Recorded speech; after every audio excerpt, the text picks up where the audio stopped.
intumbero y'inama ibereye muri komine Ntahangwa nuko twahujije abarongoye intwaro cyane cyane mu mazone mu makartier turondera kuganira ikibazo twasanze mu Gisevere cerekeye amagufa cerekeye ibinogo vyoba vyaratawemwo abantu aho benshi bazi nk'isoko ya Kamenge. Aho mu Kamenge hahora isoko hariho abavuga ko hari ibinogo byatayemwo abantu kandi inkuru zivyemeza nyinshi mu Gisevere bamaze kuzironka kuzitororokanya. Aho nyene ku isoko yahoze ari yitirirwa Kamenge hariho abantu boba barafubweho mu gihe c'ingwano igihutihuti kubera batashoboye kuja kubafuba mu itongo ry'abapfu rizwi n'amategeko. Ico gihe mu Kamenge hari ingorane z'umutekano. Iyi nama rero irondera kwishura ibibazo bibiri: mbega abafuvye ababo muri ico kibanza kitabereye bariteguye gukura amagufa mu binogo bakaja kubifubira bakabafubana iteka? Ico kibazo twakibabajije, twaronse inyishu mu bari baje batubwira bati erega imiryango myinshi y'ababuze imwe ntikiriho, imwe ntizwi.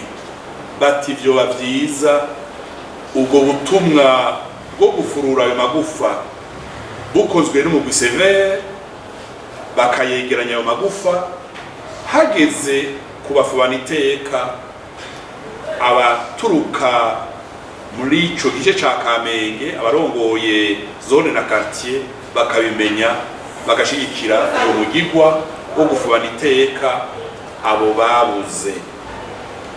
Ahatawe abantu ibinogo byatayemo abantu, urumva ico kibazo cyo kiroroshe. Severe igiye kubikora ikoranye n'intwaro, ikoranye n'abajeje umutekano. Intumbero ya byose nimwe nuko abo bantu bose bosubizwa agateka, hanyuma dutoye amagufa yabo tukabashingura mu minsi mikeya mu kibanza kimwe, hanyuma tugategura urubanza nyezina rwo kubasubiza iteka bagafubanwa iteka.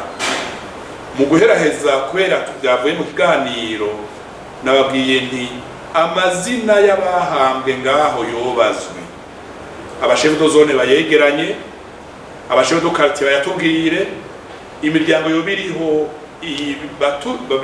babitubwire.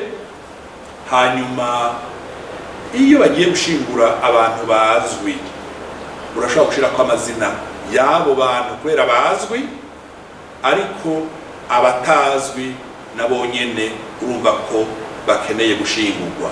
Mu ijambo rimwe ni inama ije ikurikira inama nyinshi zari zimaze kuba kuri ico kibazo, kandi iki kibazo c'isoko yo mu Kamenge twagisigiwe n'abahora barongoye umugwi Severe ndongoye uno musi.